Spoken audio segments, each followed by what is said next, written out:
It's time for Bean Bonanza. You know what that means? Fart jokes. How do you know a clown farted? It smells funny. What does a cow's fart smell like? Dairy air. What do you do to get a bubble bath after dinner? Just have some beans. What do you get if you eat a meal with beans and onions? Tear gas. Why does farting smell so good? Because happiness comes from within. All right, that's enough of that. Or is it? I hate to ruin the fun, but I'm gonna show you a way that you can prepare beans in a way that will not ruin your after party. And today we're gonna be making a super easy vegan cheese sauce using white beans. If you didn't think it was possible to make a super tasty pour over nacho style cheese without using that boxed stuff that has so many chemicals in it, it could probably fuel the space station, think again. And we're gonna remove the fart juice so you can enjoy these beans without being the butt of anyone's jokes. First thing we're gonna do is what we did last night. Sort the beans, remove anything funky while looking for stones. They really can be in there. I found a few and no one wants to chomp down on that. Then rinse them, put them in a big bowl or a jar that only takes up about a third. I promise these suckers are gonna grow quicker than your belly if you don't do what we're about to do. Then add 1 tablespoon of apple cider vinegar per cup of dry beans and cover it by at least double with water. Then in the morning, dump off the fart juice,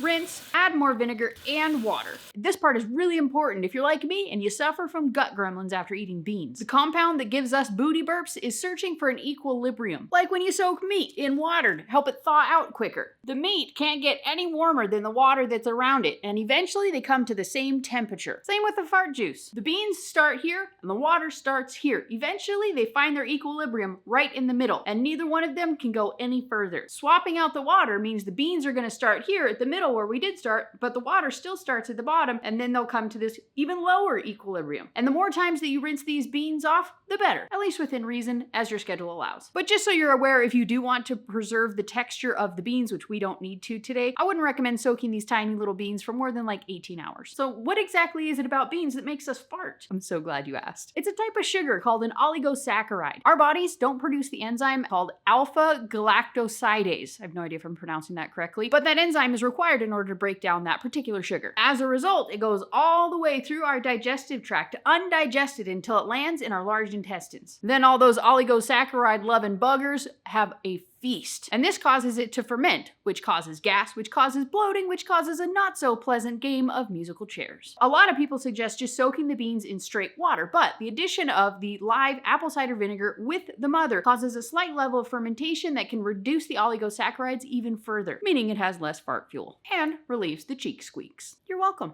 Before we get to cooking these guys, you remember earlier I told you this was part of a collaboration called Bean Bonanza? This collaboration is hosted by Mary Ellen over at Prepper Potpourri, and all these lovely collaborators are taking part. Between all of us, we're putting out one video every Monday through Friday for the entire month of May, and we're showing you tons of unique ways you can use all those beans you have saved up in your stash. I'll be sure to link all their channels down below, so make sure you check them out, as well as the playlist where you can get all kinds of inspirations. All I did was drain and rinse these guys and into the Instant Pot. We're gonna add in 1 carrot for color, half a cup of raw cashews for creaminess. I'm sure you could maybe use cooked ones. I've never tried it. And about 1 quart of water. Put the lid on. Make sure the dewbobber up top is set to seal. And then depending on your Instant Pot, you're gonna hit pressure cook or manual. Hold please. It's really high and there's no way to make it go faster. If there's a way to make it go faster, please tell me. For 8 to 10 minutes. We're gonna go with 10 because why not?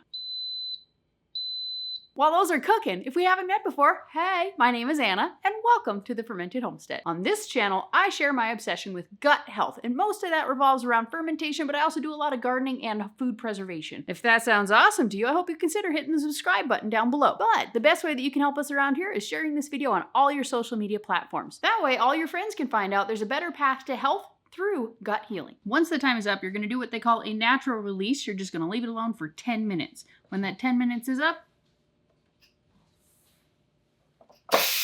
let her rip. While that's releasing, we're gonna add the rest of the ingredients that we're gonna need. Teaspoon of onion powder, teaspoon of garlic powder, half a teaspoon of smoked paprika, 1 teaspoon of salt, 1/3 cup of nutritional yeast. This is what's gonna give it its cheesy flavor. 2 teaspoons of white miso paste. That was a tablespoon, but I love miso, so I don't care.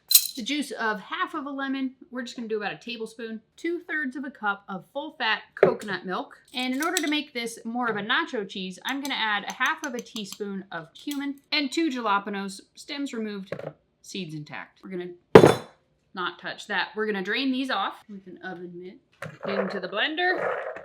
A high-speed blender is not required, but you will get a much creamier texture if you have it. I also forgot to mention, if you don't have miso, you can substitute tamari, soy sauce, coconut aminos, something like that. We're just gonna blend this until smooth.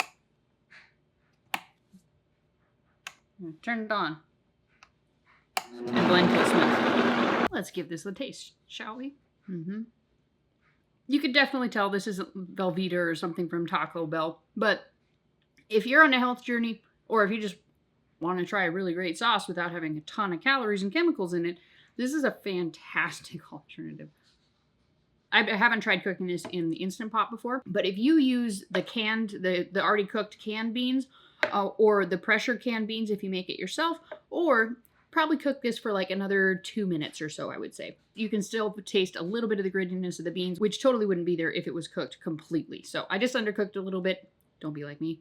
Cook it more. You definitely don't have to use this up right away. You can totally put this in a jar, pop it in the fridge, and use it whenever you want to. I would say this will probably last in the fridge for 5 to 7 days. You might get more time out of it, but I wouldn't plan on it. If you want to take the gut health to the next level, did you know that you can actually ferment these beans? Just soak the beans exactly like we did before, but you're going to cook them all by themselves without the cashews or the carrots. Once they're cooked, you're going to want to break the skins. You can do that with like a potato masher, or if you're really feeling it, you can peel them all. Anyways, you need to break the skins. You're going to add plenty of water, and then probably about 1/4 cup to 1/2 cup of a fermentation starter. You can use any active fermentation liquid that you have, apple cider vinegar, kombucha, anything of that sort. You could even use whey from yogurt. Cover it with a cloth and leave it on the counter for about 1 to 2 days. Once you're about ready to serve it, you're just gonna boil the cashews and the carrots separately. Then just blend it all normal like we just did. So that's all there is to making a super tasty vegan nacho cheese sauce using just beans that won't make you cut the cheese after. If you want to preserve the bacteria in the fermented foods, you wanna make sure that you're not reheating it over 115 degrees. But if all you're aiming to do by the fermentation is to remove the tear gas, feel free to heat it up to whatever temperature you want. And you can enjoy this over anything that you would put any kind of creamy cheese on top of. And really, where would it not? You can put this on nachos. You can use it as the sauce for a creamy mac and cheese. It's a fantastic sauce for any kind of creamy casserole. Cheesy broccoli, anyone?